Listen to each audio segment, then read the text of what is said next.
Ang video na ito, mga kababayan, ay tungkol sa pampakinis ng balat sa mukha po, sa mga balat.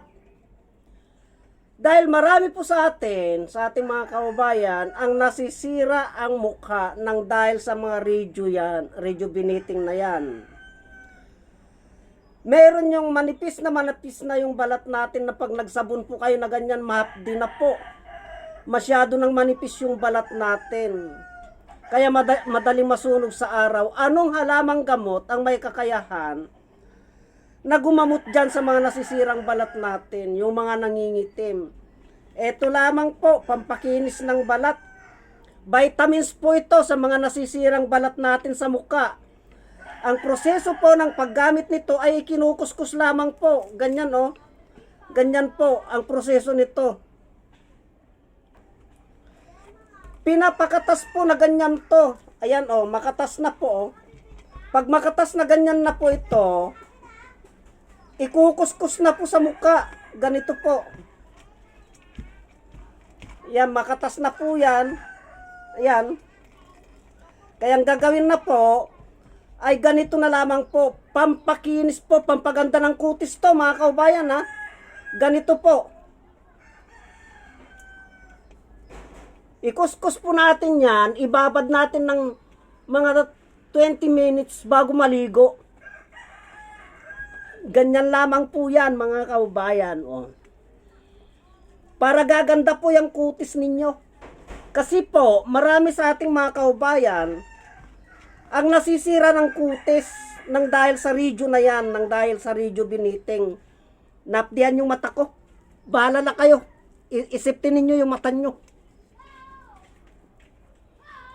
Ganyan lamang po yan.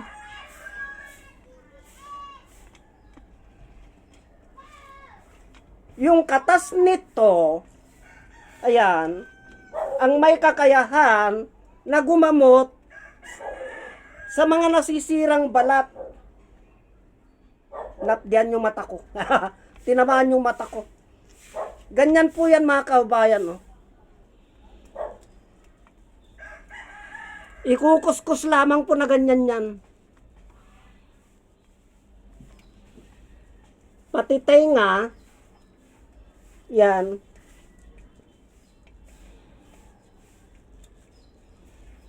Ibababad nyo po yan ng mga ilang minutes.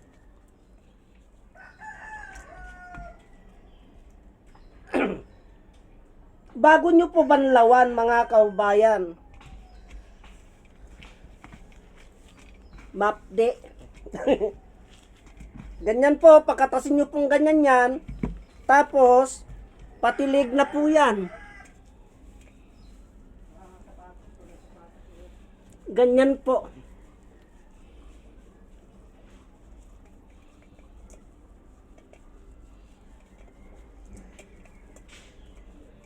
Mararamdaman nyo po, para niya pong inuunat yan.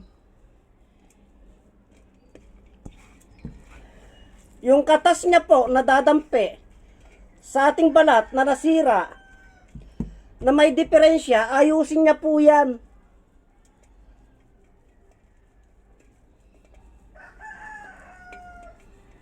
Yan po, hanggang tainga.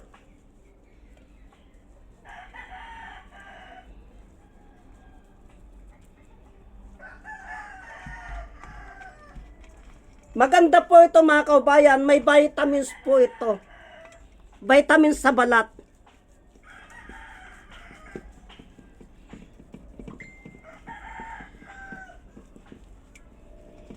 Ganyan lamang po yan.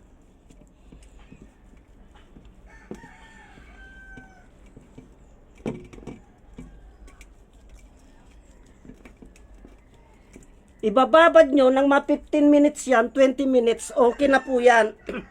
Katulad po niyan, mga kaubayan, no? Ibababad ko po ito ng mga ilang minuto.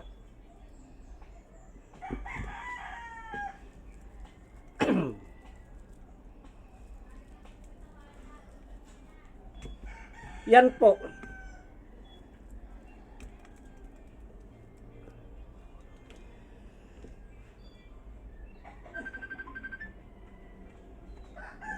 Bahala kayo, naisiptin ninyo yung inyong mata para hindi malagyan ng katas dito lamang po. Ako po kasi, pag gumagamit ako niyan, ultimo dito sa may kilay. Diyan. Kaya hindi maiwasan na malagyan yung aking mata. Ganyan lamang po, oh. Tapos na, ibababad ko na po yan.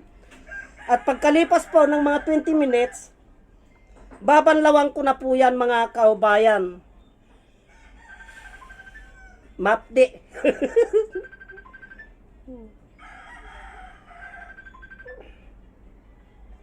Kaya wala pong masama kung subukan po ninyo mga kaubayan. Ganyan lamang po. I-safety po ninyo yung inyong mata para hindi po kayo mahapdian. Ayan, tapos na. Kaya hanggang dito na lamang po ang videos na ito at marami pong salamat.